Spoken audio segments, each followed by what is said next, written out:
আসসালামু আলাইকুম বন্ধুরা, এখন আমি আছি ঢাকার সদরঘাট লঞ্চ টার্মিনালে।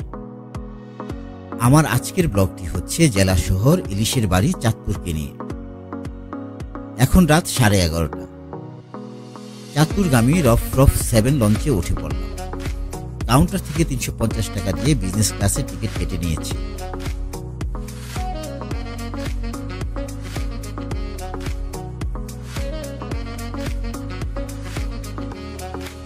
আপনারা লঞ্চের সারেঙের কেবিন দেখতে পাচ্ছেন। এখান থেকে লঞ্চ পরিচালনা করা হয়। বন্ধুরা, আমার চ্যানেলের সাবস্ক্রাইবারের সাথে আপনাদেরকে পরিচয় করিয়ে দিচ্ছি। ওর নাম হচ্ছে আলম, কর্মস্থল ঢাকা, ছুটিতে চাঁদপুর গ্রামের বাড়ি যাচ্ছে।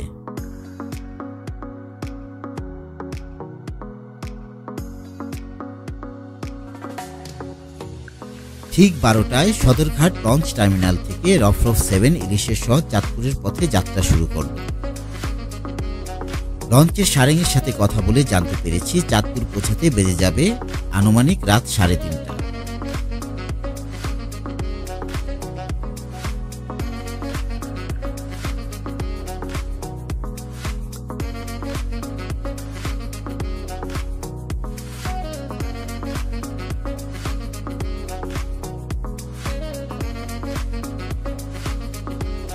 বন্ধুরা, ঘুম আসছিল না, তাই পুরো লঞ্চই হেঁটে বেরিয়ে সময় কাটাচ্ছি।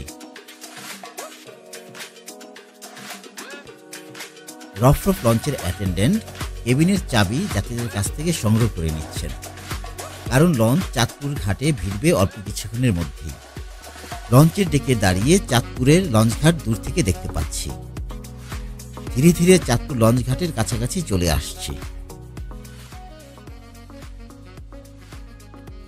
অবশেষে পন্টুনের মৃদু কম্পন দীর্ঘ 3.5 ঘন্টার নৌযাত্রা পরিসমাপ্তি ঘটালো।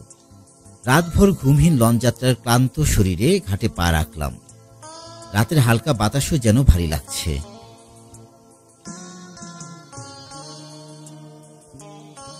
ভোর রাতের নিস্তব্ধতায় আমার ফেভারিট টক মিষ্টি স্বাদের মাঠা খেয়ে ক্লান্তি কমানোর বৃথা চেষ্টা করে অচেনা শহরে ভালো মানের আবাসিক হোটেলের খোঁজে বেরিয়ে পড়তে হবে একটু প্রশান্তির ঘুমের জন্য।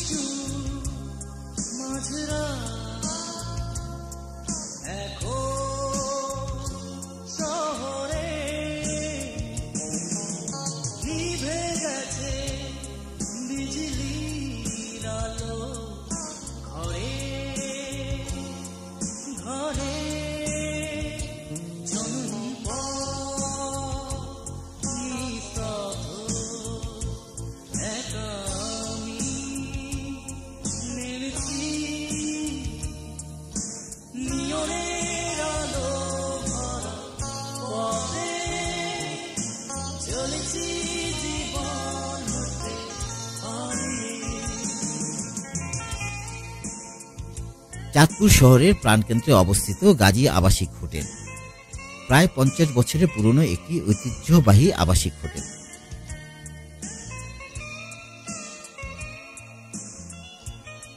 এটি মূলত ব্যবসায়ী, পর্যটক ও সাধারণ যাত্রীদের জন্য কম খরচে থাকার সুবিধা দিয়ে আসছে দীর্ঘদিন ধরে।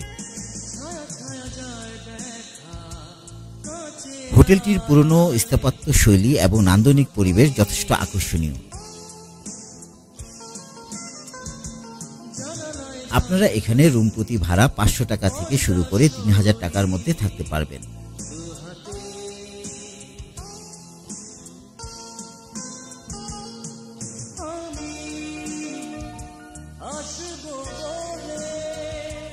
এই হোটেলটির আশেপাশে হাসপাতাল, ডায়াগনস্টিক সেন্টার, 3 নদীর মোহনা, স্টেশন মলহেড, অদূরের দর্শনীয় স্থানগুলো থাকায় অবস্থানগত দিক থেকে এটি সুবিধাজনক। দীর্ঘ সময় ধরে এই হোটেলটি চাঁদপুরের আতিথেয়তা প্রদানে সুনাম অর্জন করে আসছে। যদিও আধুনিক সুবিধাগুলো একটু সীমিত, তবুও এর ইতিহাস এবং পারিবারিক পরিবেশ অতিথিদের মাঝে এক বিশেষ অনুভূতি তৈরি করে।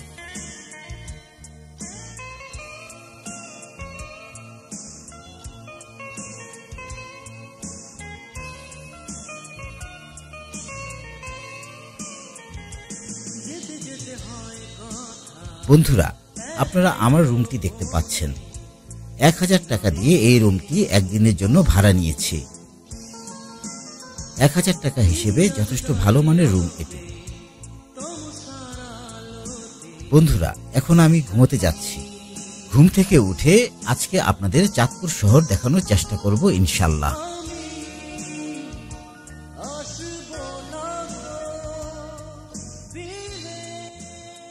শুভ বিকেল বন্ধুরা। হাজী মহসিন রোডে অবস্থিত আমার হোটেলের নিচে রিকশার জন্য অপেক্ষা করছি। আজকে সন্ধ্যা বিকেলের চাঁদপুর শহরটি আপনাদের ঘুরে দেখাবো।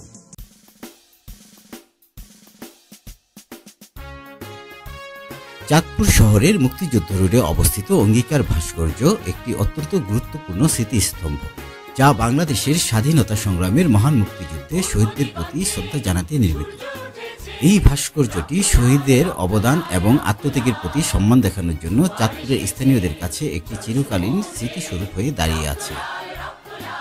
ভাস্কর্যটি স্বাধীনতা সংগ্রামের সময়কার দৃশ্যের প্রতিফলন। এখানে এসে সাধারণ মানুষ এবং শিক্ষার্থীরা স্বাধীনতার ইতিহাস, সংগ্রামের গুরুত্ব এবং শহীদদের প্রতি শ্রদ্ধা নিবেদন করতে আসে। এটি চাঁদপুরের মুক্তিযুদ্ধের ইতিহাসকে নতুন প্রজন্মের কাছে তুলে ধরার একটি গুরুত্বপূর্ণ স্থান। বন্ধুরা, আমার পাশে যে ছেলেটিকে দেখতে পাচ্ছেন তার ইউটিউব চ্যানেলের নাম হচ্ছে গুড মিডিয়া। আশা করি আপনারা ওর চ্যানেলকে সাবস্ক্রাইব করে ওর পাশেই থাকবেন। মুক্তিযুদ্ধ সড়কে অঙ্গীকার ভাস্কর্যের পাশে 52 ভাষা আন্দোলনে শহীদদের স্মরণে নির্মিত শহীদ মিনার দেখতে পাচ্ছেন।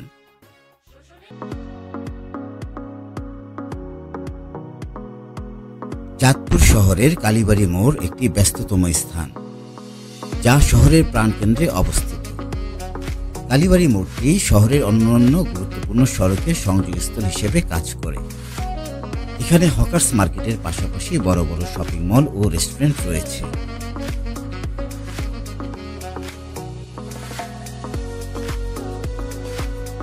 বন্ধুরা, আপনারা কালীবাড়ি মোড়ে আল্লাহ চত্বর দেখতে পাচ্ছেন, যা বাইতুল আমিন রেলওয়ে জামে মসজিদের সামনে অবস্থিত।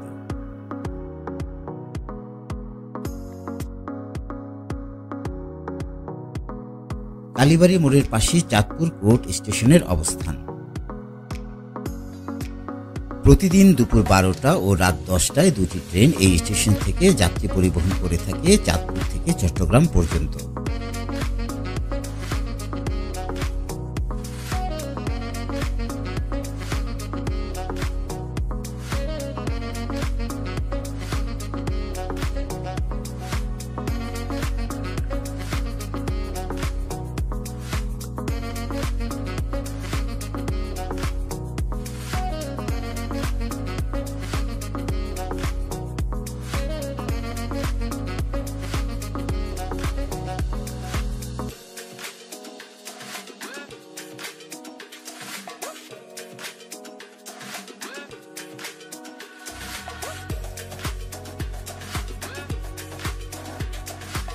বন্ধুরা, ব্যস্ততম আব্দুল করিম রোড দেখতে পাচ্ছেন।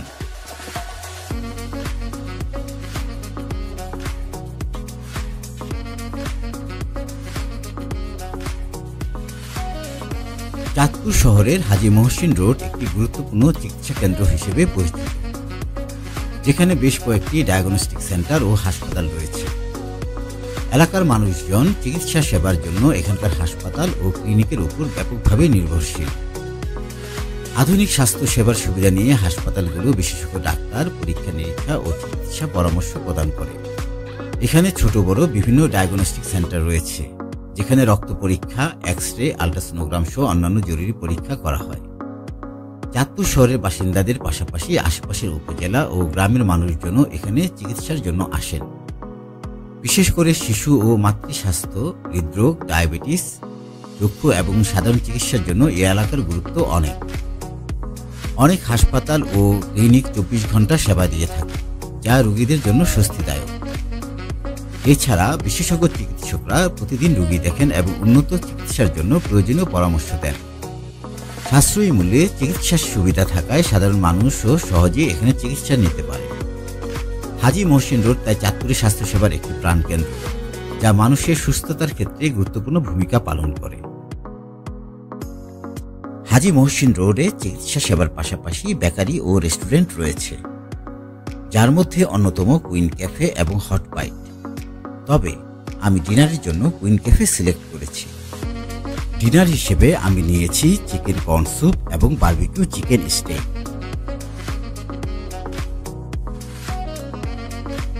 বন্ধুরা, আগামীকাল আপনাদের ইতিহাসের এক জীবন্ত অধ্যায় রূপসা জমিদার বাড়ি দেখাতে চলেছি, যেখানে প্রতিটি ইটের গায়ে লেগে আছে অতীতের গৌরব। এরপর নিয়ে যাব তিন নদীর মোহনায়, যেখানে মেঘনা, পদ্মা ও ডাকাতিয়া একসঙ্গে মিলিত হয়ে সৃষ্টি করেছে অপূর্ব জলরাশি। আগামীকালকের প্রতিটি মুহূর্ত হবে অনন্য, ইতিহাস, প্রকৃতি আর সৌন্দর্যের মিশেলে এক স্মরণীয় ভ্রমণ।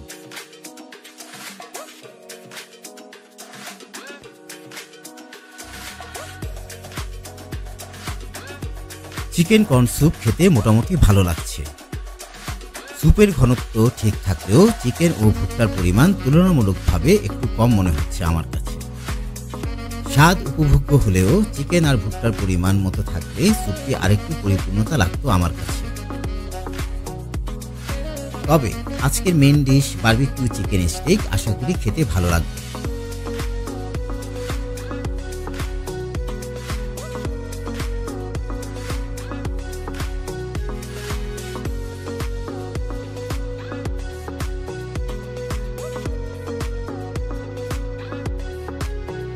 রোস্টেড ভেজিটেবল খেতে মোটামুটি ভালো লাগছে, যদিও পরিমাণে একটু কম ছিল।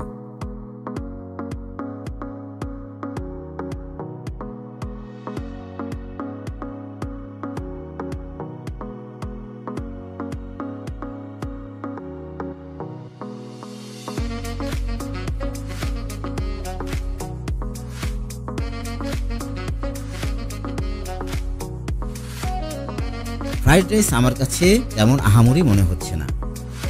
সম্ভবত রাইসে সয়া সসের পরিমাণ একটু কম হওয়ায় স্বাদের পরিপূর্ণতা পাওয়া যাচ্ছে না।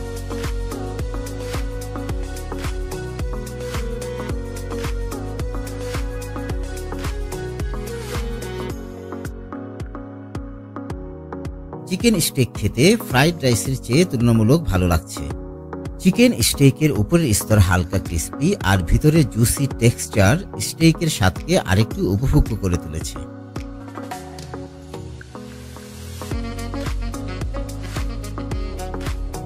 চাঁদপুরবাসীকে জানাচ্ছি শুভ সকাল।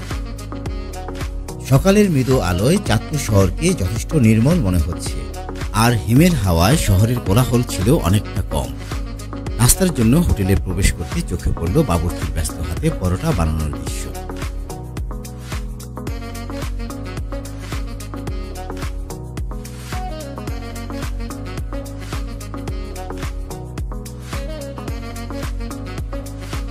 হালকা মচমচে পরোটা, ডিম ভাজি আর ধোয়া ওঠা এক কাপ চা খেয়ে অটোতে চড়ে রওনা হলাম ফরিদগঞ্জ উপজেলার রূপসা বাজার সংলগ্ন রূপসা জমিদার বাড়ির উদ্দেশ্যে। বন্ধুরা, চারপাশের সবুজ প্রকৃতি যেন এক মোহময় আবেশ ছড়িয়ে দিচ্ছে।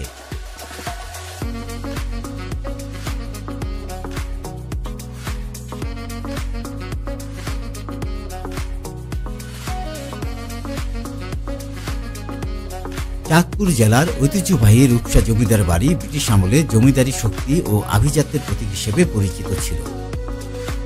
এই জমিদারির প্রতিষ্ঠাতা ছিলেন জমিদার কালীচরণ রায়চৌধুরী, যিনি ব্রিটিশ শাসনের সময় এই অঞ্চলে ক্ষমতাশালী ব্যক্তি হিসেবে পরিচিত ছিলেন।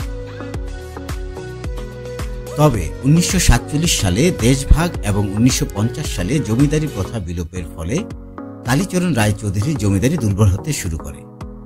জমিদারি প্রথা পরিচালনার ক্ষমতা হারিয়ে তিনি এবং তার পরিবার অবশেষে জমিদারির অধিকাংশ অংশ ব্রিটিশদের কাছে বিক্রি করে দেন। এরপর জমিদার আহমদ রাজা ব্রিটিশদের কাছ থেকে জমিদারির মালিকানা কিনে নেন এবং রূপসা জমিদার বাড়ির নতুন প্রতিষ্ঠাতা হিসেবে আত্মপ্রকাশ করেন। তিনি জমিদার বাড়ির স্থাপত্য এবং প্রশাসনিক কাঠামোতে নতুনত্ব আনেন এবং তার শাসন আমলে এটি নতুন করে জৌলস ফিরে পায়। আহমদ রাজার শাসন আমলে জমিদার বাড়ির আশেপাশের অবকাঠামো উন্নয়ন, কৃষি ব্যবস্থাপনার পরিবর্তন এবং সাধারণ মানুষের কল্যাণে বিভিন্ন কার্যক্রম পরিচালিত হয়।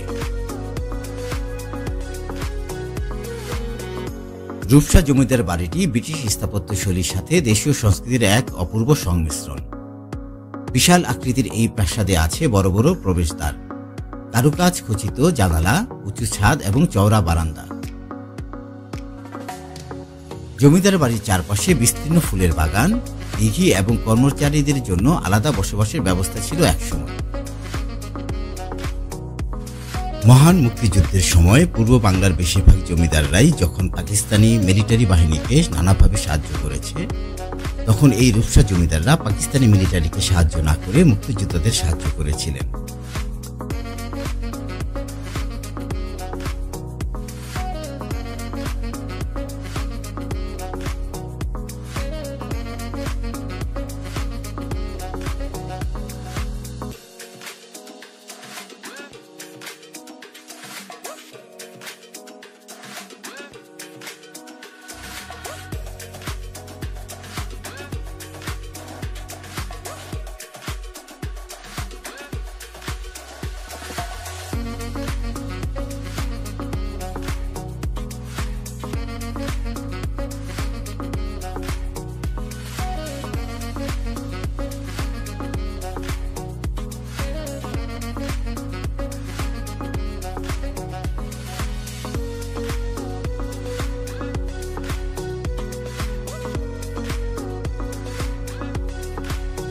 রূপসা জমিদার বাড়ির শৈল্পিক সৌন্দর্য আর ঐতিহ্যের ছোঁয়া হৃদয়ে ধারণ করে আমরা এগিয়ে চললাম চাঁদপুরের পথে। আমাদের পরবর্তী গন্তব্য হচ্ছে তিন নদীর মোহনা সহ অন্যান্য স্পটগুলো ঘুরে দেখা।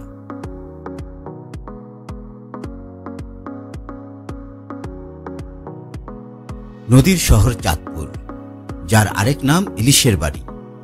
এখানে বিস্তীর্ণ জলরাশির বুকে এক মোহনীয় মিলনস্থল তিন নদীর মোহনা, যেখানে মেঘনা, পদ্মা ও ডাকাতিয়া নদী একসাথে মিশে গেছে প্রকৃতির এক অপূর্ব অলঙ্কার হয়ে। দূর থেকে তাকালে দেখা যায় তিনটি নদীর স্রোতধারা ভিন্ন রঙে, ভিন্ন গতিতে এগিয়ে এসে এক বিন্দুতে মিশে গেছে, যেন প্রকৃতির এক অপূর্ব জলরঙের ছবি।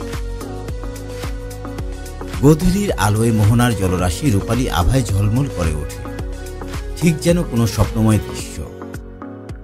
এই মোহনা শুধু প্রকৃতির সৌন্দর্যের প্রতীক নয়, বরং এটি চাঁদপুরের প্রাণ। এখান থেকে উঠে আসে সুস্বাদু ইলিশ, যা দেশ জুড়ে খ্যাত। নদীর ঢেউ, মাছ ধরা ট্রলার আর মোহনা নিরবিচ্ছিন্ন কলধ্বনি মিলিয়ে তৈরি হয় এক অনন্য সুর, যা চাঁদপুরকে করে তোলে সত্যিকারে ইলিশের বাড়ি। বড় স্টেশন চাঁদপুরের প্রাচীন একটি রেল স্টেশন, যা স্টেশন মলহেড নামে পরিচিত। চাঁদপুর বড় স্টেশনের পশ্চিম পাশে পদ্মা, মেঘনা ও ডাকাতিয়ার সঙ্গমস্থলে অবস্থিত ত্রিকোণার অংশটি মলহেড নামে পরিচিত।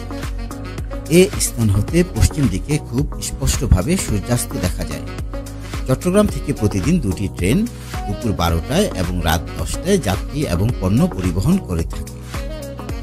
বাংলাদেশের মৎস্য খাতের এক গুরুত্বপূর্ণ কেন্দ্র চাঁদপুর মৎস্য অবতরণ কেন্দ্র, যা স্থানীয়ভাবে ফিশারি ঘাট নামেও পরিচিত। চাঁদপুর শহরের তিন নদীর মোহনার কাছেই অবস্থিত এই কেন্দ্রটি দেশের অন্যতম প্রধান মাছের আড়ত, বিশেষ করে রূপালী ইলিশের বাণিজ্যিক হাব হিসেবে পরিচিত। এখানে প্রতিদিন হাজার হাজার কেজি মাছ নৌপথে এসে ফিরে, যা সারা দেশে সরবরাহ করা হয়।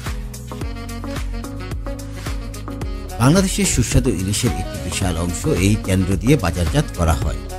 মেঘনা ও পদ্মার সংযোগ স্থলে অবস্থিত হওয়ায় এখানে ধরা পড়ে উৎকৃষ্ট মানের ইলিশ, যা স্বাদ ও গুণগত মানের জন্য বিখ্যাত। বর্ষাকালে যখন ইলিশের মৌসুম শুরু হয়, তখন এই ঘাটে মাছ ব্যবসায়ীদের ব্যস্ততা চোখে পড়ার মতো হয়। মৎস্য অবতরণ কেন্দ্র শুধু ব্যবসায়িক জায়গাই নয়, এটি চাঁদপুরের ঐতিহ্যের অংশ। অনেক ভ্রমণ পিপাসু মানুষ এখানে আসেন বিশাল মাছের বাজারের ব্যস্ততা দেখতে এবং তাজা ইলিশের স্বাদ নিতে। বিশেষ করে বর্ষাকালে যখন নদী থেকে নতুন ধরা ইলিশ আসে, তখন পুরো ফিশারি ঘাট জমে ওঠে এক উৎসবমুখর পরিবেশে।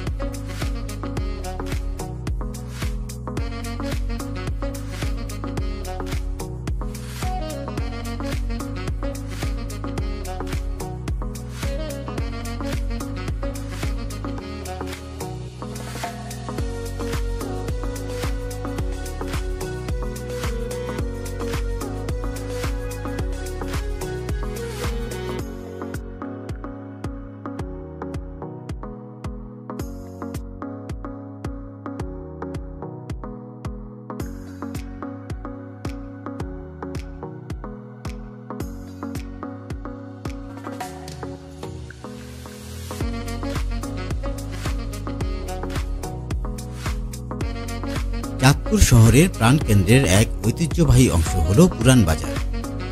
শত বছরের ইতিহাস, ব্যবসায়িক সমৃদ্ধি ও সংস্কৃতির এক অপূর্ব মেলবন্ধন রয়েছে এই এলাকায়। শহরের পূর্ব প্রান্তে ডাকাতিয়া নদীর তীরে অবস্থিত এই অঞ্চল চাঁদপুর বাণিজ্যিক কার্যক্রমের অন্যতম কেন্দ্রবিন্দু হিসেবে পরিচিত। চাঁদপুরের পুরান বাজার একসময় নদীপথে বাণিজ্যের মূল কেন্দ্র ছিল। ব্রিটিশ আমল থেকে শুরু করে পাকিস্তান ও স্বাধীন বাংলাদেশের বিভিন্ন সময় এটি ব্যবসায়িক দিক থেকে বেশ সমৃদ্ধ ছিল। এখানকার পুরনো দালান কোঠা, সংকীর্ণ পথ এবং প্রাচীন স্থাপত্য শৈলী এখনও অতীতের স্মৃতি বহন করে। যদিও সময়ের সঙ্গে সঙ্গে নতুন বাজার ও আধুনিক শপিং মল গড়ে উঠেছে, তবু পুরান বাজার এখনও তার পুরনো ঐতিহ্য ধরে রেখেছে। আধুনিকতার ছোঁয়ায় অনেক পরিবর্তন এলেও এখানকার ঐতিহ্যবাহী ব্যবসাগুলো এখনও টিকে আছে এবং নতুন প্রজন্ম তাদের পারিবারিক ব্যবসা চালিয়ে যাচ্ছে। চাঁদপুর ভ্রমণের স্মৃতিময় অধ্যায়ের শেষ প্রান্তে এসে পৌঁছেছি লঞ্চ ঘাটে। সারাদিনের ঘোরাঘুরি, তিন নদীর মোহনার মোহনীয় সৌন্দর্য, রূপসার জমিদার বাড়ি আর অবিস্মরণীয় মুহূর্তগুলো হৃদয়ে গেঁথে নিয়েই বিদায়ের প্রস্তুতি নিচ্ছি। বন্ধুরা, দুপুরে লাঞ্চের জন্য আমি চলে এসেছি ক্যাফে মোহনায়, যেখানে সুস্বাদু খাবারের আয়োজন আমার অপেক্ষায়। মেনুতে কি কি পাওয়া যায় তা এক নজর দেখে নিচ্ছি। ইলিশের শহর চাঁদপুরে এসে বিশেষ ইলিশ পদ না খেলে যেন ভ্রমণই অপূর্ণ থেকে যাবে।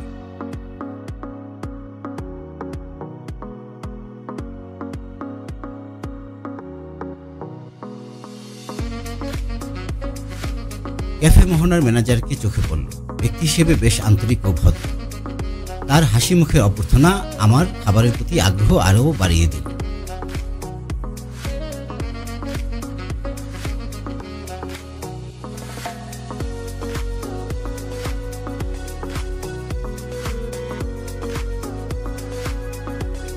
আজকের লাঞ্চের জন্য আমি বেছে নিয়েছি চাঁদপুরের ঐতিহ্যবাহী ইলিশ মাছ, সঙ্গে সুস্বাদু বেগুন ভাজা, মাছ ভর্তা এবং ঘন সুস্বাদু ডাল।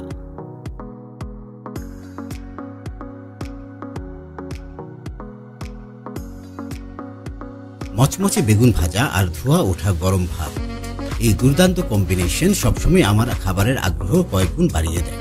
মচমচে ভাজা বেগুনের স্নিগ্ধ সুবাস আর নরম ভাতের উষ্ণতা মিলিয়ে তৈরি হয় এক অপূর্ব স্বাদের অনুভূতি। তবে আজকের বেগুন ভাজায় লবণের পরিমাণ যেন একটু কম মনে হলো আমার কাছে। সামান্য লবণ বাড়ালে স্বাদ আরও পরিপূর্ণ হতো। ইলিশ ভাজার সাথে গরম ভাত এক কথায় অসাধারণ। মচমচে রূপালী ইলিশ আর সঙ্গে ধোয়া ওঠা সাদা ভাত আমাকে এক অন্যরকম তৃপ্তি এনে দিল। টার্মিনালে প্রবেশের জন্য 10 টাকা দিয়ে টিকিট কেটে নিলাম।